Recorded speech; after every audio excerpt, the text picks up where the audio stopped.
quarterback situation. If I said the Eagles should draft a quarterback at some point next weekend, is that ridiculous? No, it's not ridiculous. Look, they've done this before. That's how Jalen Hurts wound up being a Philadelphia Eagle. You didn't think that they needed a quarterback at the time, but that's the best time to acquire quarterbacks is when you don't need one. And I'm not saying you should just stockpile a position and close your eyes to needs on the rest of the roster. But this is a position that bears watching. Whether or not people want to admit that or not, or uncomfortable talking about it or not, I think that is definitely something that could be in play. They've done it before, and I wouldn't kind of like rule it out to see them do that once again. I'm with you, and it'll be very interesting to see. Yesterday, their general manager, Howie Roseman, was asked about Jalen Hurts standing on the team. This after that article that posted earlier this month by our Jeremy Fowler and Tim McManus that highlighted friction between the quarterback and the team. This is what Howie had to say.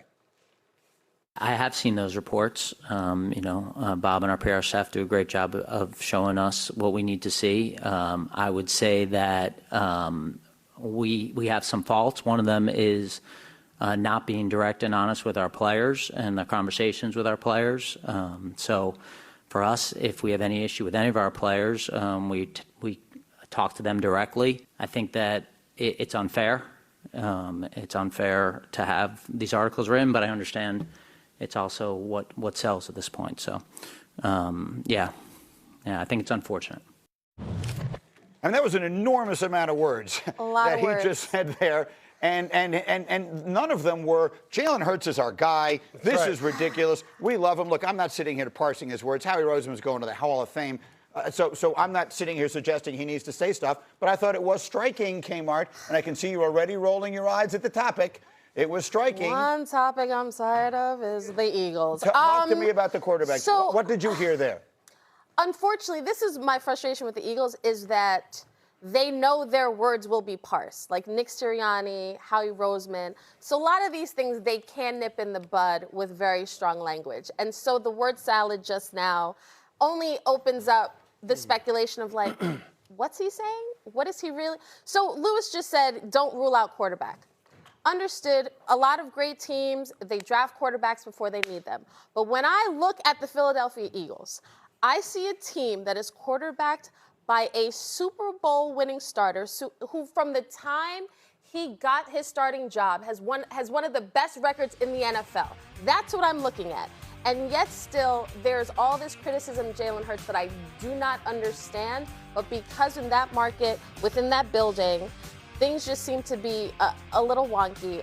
It wouldn't surprise me if they took quarterback. Want to have a little fun? Let's have a little fun. Hey, Mel Kiper, what do you think of all the people who say the Eagles' problem is at the quarterback position? Mel, what's your perspective on that? I think he's the Rodney Dangerfield of NFL quarterbacks. He gets no respect, and that's Jalen Hurts. For what he's done in the postseason, guys, those touchdowns with 21-3 interceptions, throwing a fumble, that's 21-4, 73% completion percentage in the Super Bowls. They need offensive linemen. Stoutland's gone. It's a different blocking scheme up front, another tight end, wide receiver. Help Jalen Hurts. He's 27 years of age. He's accomplished more up until now than all these other quarterbacks. Lamar Jackson has struggled mightily in the playoffs. Jalen Hurts has not. So, again, there you go. Give the man the respect he deserves. Help him out this year. O-line, tight end, wide receiver. Get some support around him. Jalen Hurts is a heck of a quarterback. Jalen Hurts is a fascinating player, right? The evaluations on Jalen Hurts fascinate me. It drives me crazy. What part of it? Because when you criticize Lamar Jackson, it is he just hasn't won the big one. Right.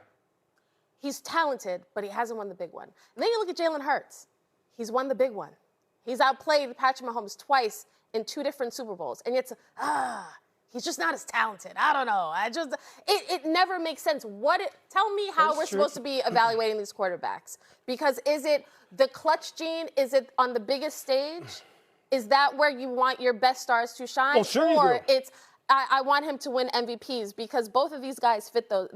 Yeah, what I find interesting is this, though. It's like, okay, so, and I had somebody approach me about this just this past weekend. It's like, I'm not making this up about Jalen Hurts. Right. I didn't sit here and go, hey, you know what?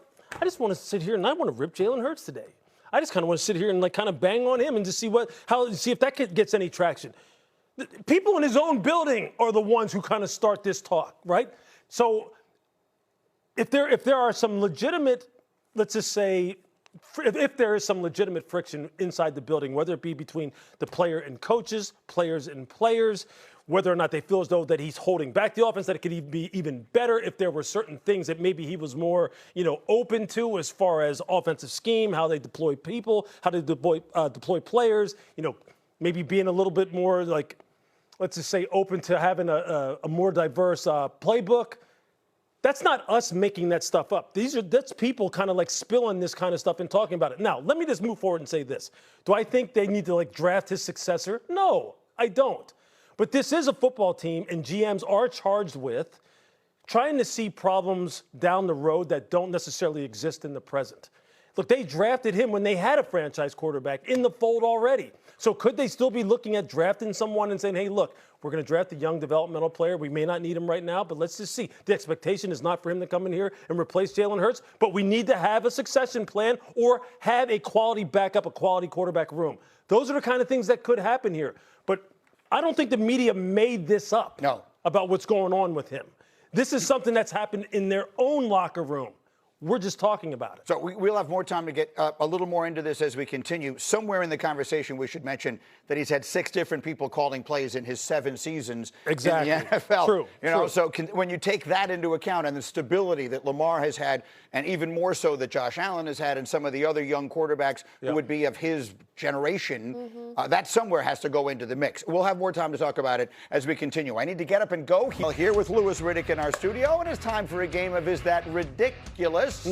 I will make a statement and you will tell me if you think it is ridiculous. Louis, is it ridiculous to suggest the Steelers need to draft a quarterback next week in Pittsburgh? No, it's not ridiculous at all. Look, they have to have some kind of plan for the long term at this position. They can't always every year, just throw up their hands and go, hey, look, we're kind of stuck in that purgatory type of state where we're not bad enough to really get a high round pick. We don't have really enough ammunition to really move up and get the guy that we want. It doesn't have to be in the first round that you address this position either. It doesn't have to be in the first round. What's to preclude you from saying, hey, look, maybe we can draft a Carson Beck later on. Maybe we can draft a Garrett Nussmeier, see if we can develop him, see if maybe that's a better option than Will Howard, who's in-house right now. I think both of them are, so I don't think it's ridiculous at all. Okay, we'll see if the Steelers wind up doing that again if the draft is in their city. Next. If I said Kenyon Sadiq, the tight end from Oregon, who ran 4.39 at the combine at that size, if I said he's the best pass catcher in this draft, is that ridiculous? It's ridiculous, and I mean that with all due respect. Look, the guy's a freak now. Okay, he's probably the best athlete in this entire draft class, him and Sonny Styles. But as far as being a true pass catcher, look, Carnell Tate, Jordan Tyson will have something to say about that. Mekhi Lemon, you've got some really, really talented pass catchers that are going to hit the ground running immediately. Kenyon's going to too, but I just think that there's guys who really specialize in catching the football out on the perimeter who are going to have some great careers.